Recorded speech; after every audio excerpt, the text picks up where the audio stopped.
Seated.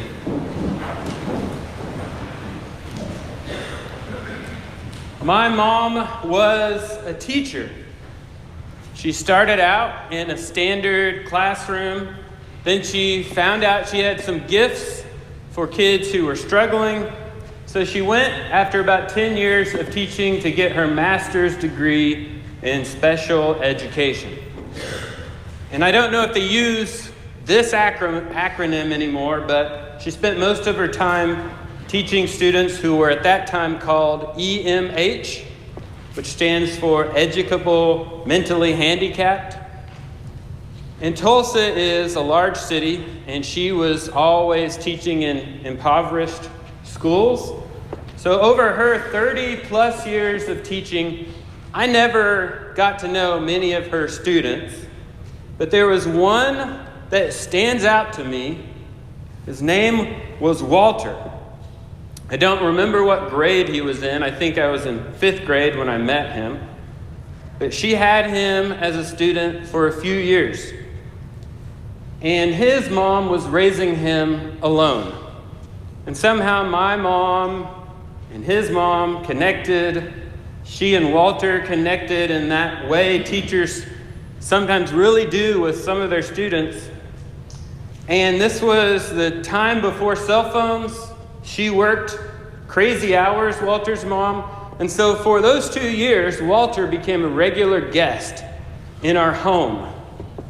There were days when he would stay for an hour after school, and there were days when he stayed until well after dark. All I knew was that Walter was tiny, much smaller than his age would suggest. He could stand in the space between the oven and the counter in our kitchen. And I remember he was also always hungry. I remember this because the first time I met Walter, my mom made him a ham and cheese sandwich, handed it to him. She started to make another one. He had that sandwich done before she finished. She handed it to him, made another, and he had them all 3 done before she had put everything back in the refrigerator. I remember Walter because my routine had to change when Walter came over. There were 3 of us boys, only a year and a half apart, and so we had to include Walter in everything we did. And this was fine the first 2 or 3 times Walter came over. But I remember at some point I said to my mom, "Why does Walter have to keep coming over here? Is something wrong with his house?" I was immature, I was a kid. What I really meant was, I just want to play with my friends and watch my TV shows, and this kid is messing up my routine. Mom, can't Walter just go home? There's this woman in our gospel reading, a Gentile woman. She's following Jesus, and she's crying out to the disciples and Jesus, "Lord, Son of David, have mercy on me. My daughter is suffering from demon possession." And at the time, it's custom. A rabbi does not speak to a woman in public who's not family, and even that would be rare. It's certainly against custom for a rabbi to speak with a Gentile woman in public, especially a woman who's chasing you and yelling after you. And despite what we try to make of Jesus today, he was not a roving doctor going through the countryside, just looking for everyone he could to heal. He is on a teaching mission, especially in Matthew's gospel.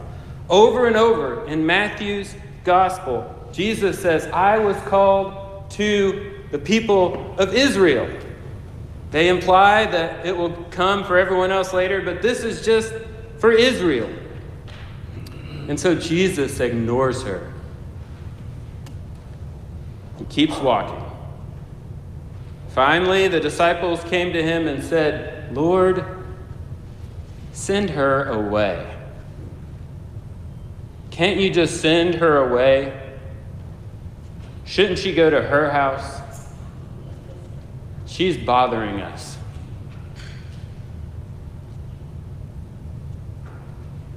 I wonder who we would like to send away.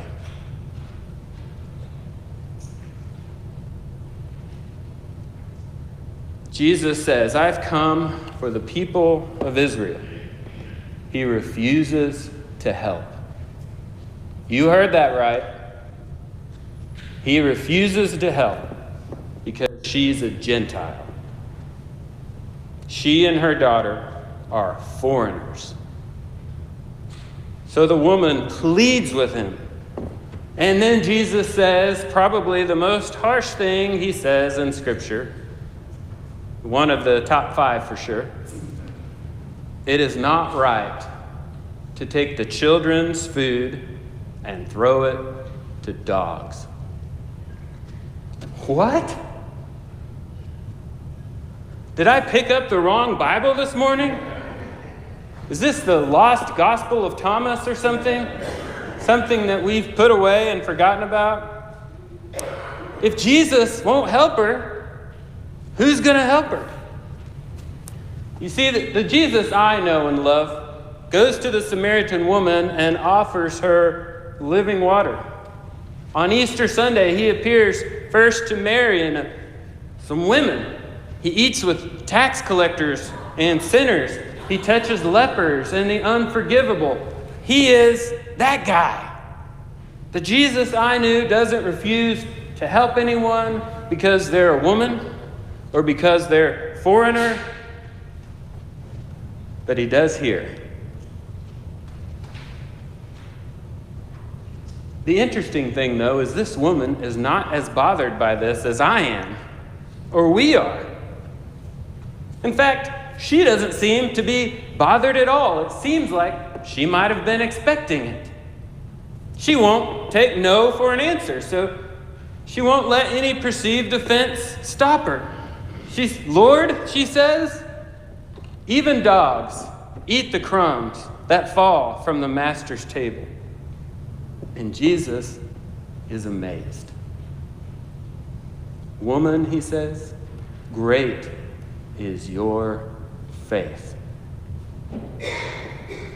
As I read this passage this week and thought about it, which, by the way, today is Back to School Sunday.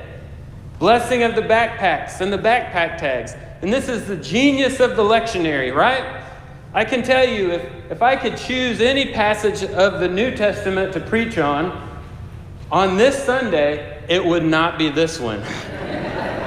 Ever in a million years.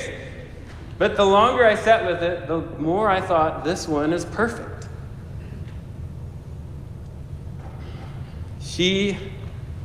And it's because I've wondered what Peter thought about Jesus saying, great is that woman's faith.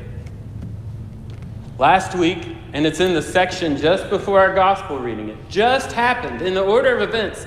It just happened. It's fresh on everyone's mind. Jesus comes to the disciples late at night. He's walking on the water. They think it's a ghost. And Peter gets out of the boat. He comes to Jesus walking on the water. One of the most amazing stories in Scripture. But he sees the storm and the wind and the waves, and he sinks. And Jesus grabs him and keeps him from sinking. And I remember this from my childhood King James Bible. O ye of little faith. And I wonder if that rebuke is still in Peter's ears. When he hears his teacher say to this Gentile woman, you have great faith. What? She didn't walk on the water, Jesus. It's as if Jesus is saying to Peter, hey, Peter, you see this woman? You know, the Gentile woman you wanted me to send away? You know, the Canaanite woman? You know, the people that we think of as dogs. You know, those people. You know, the one who's been following us all day and screaming. Yes, that's the one. Doesn't she have great faith? Maybe you could learn something from her, Peter. Maybe we could learn something from Walter. All those folks we want to send away. You see, the disciples were not shocked by Jesus calling her a dog. They were shocked by Jesus talking to her at all and praising her faith. This is the point. In Matthew's gospel, Jesus is sending a message to his disciples. But the message is really for us, the reader, who, when it was first written, would have included some Gentiles, I'm sure. We're supposed to put ourselves in the place of this Canaanite woman. We're supposed to feel what it feels like to be that desperate, to feel what it feels like to be the one to be sent away, to be the other. But also, I think we're supposed to see what great faith is really like. And this woman does have great faith. And for this woman, faith means struggle. Everyone say struggle. Struggle. Last week we read as Peter said to Jesus before he gets out of the boat, he says, "If it is you, Lord, tell me to come out on the water." It seems like a response of faith. I've always wished I could walk on water. It seems very faithful. But imagine if this woman used Peter's phrase. Imagine if she walked around following Jesus saying, "If you are the Son of David, heal my daughter from demon possession." But she just says, "Have mercy on us." I think we're trying to learn from the Gospel of Matthew something about the nature of faith. And we tend to think that we know what faith is, and we think we don't have enough of it. And if only we could have more faith, we could walk on water. If only we had more faith, we could pray and God would instantly heal someone or do what we asked. If only we had enough faith, you just fill in your own blank. But for this woman, faith is wrestling with God. Faith is persistence. Faith is a struggle with Jesus. Faith is going to ask for help when you are sure everything has told you in the world, this person will not give it to me. That's faith. I wonder if we have faith like this woman. The plan presented over and over in Matthew is that after Easter Sunday, things will change. Right now, we're on a mission and things will change.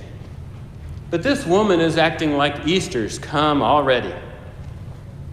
So I wonder what promises, what realities do we just assume are far away that we should push forward and struggle with